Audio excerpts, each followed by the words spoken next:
De la nuit à la main de fer, l'anatomie d'une métamorphose.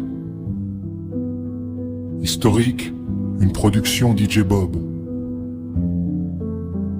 Savez-vous pourquoi l'orphelin, jadis interdit de seuil, érige aujourd'hui les pyramides invisibles qui dominent notre monde?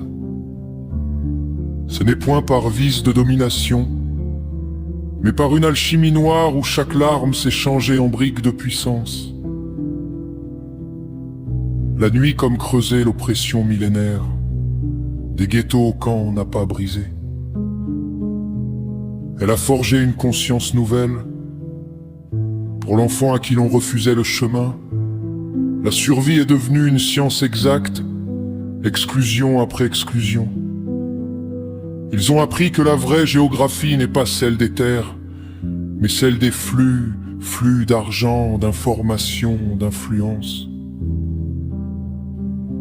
S'ils sont perçus comme les pharaons modernes, c'est qu'ils ont intériorisé puis perfectionné la logique, même de leurs anciens bourreaux.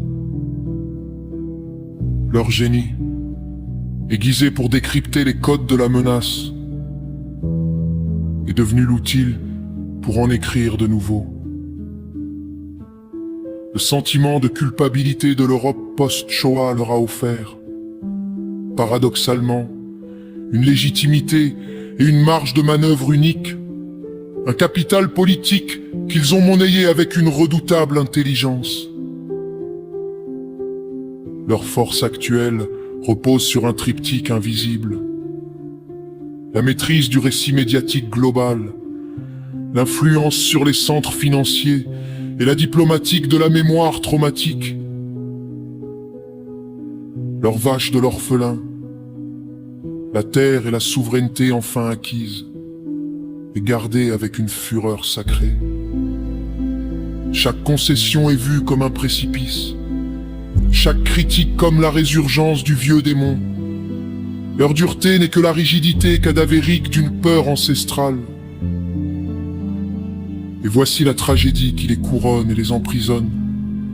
En fuyant le statut de victime, ils se sont condamnés à incarner le maître absolu, éternellement suspect, éternellement assiégé. Ils ont conquis les sommets, mais ils règnent dans le froid glacial de leur isolement. Leur intelligence, autrefois outil de résilience, tourne en rond dans la cage dorée d'une paranoïa devenue identité.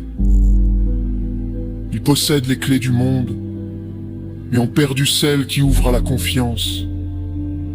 Cette vulnérabilité partagée, qui seule permet la véritable rencontre.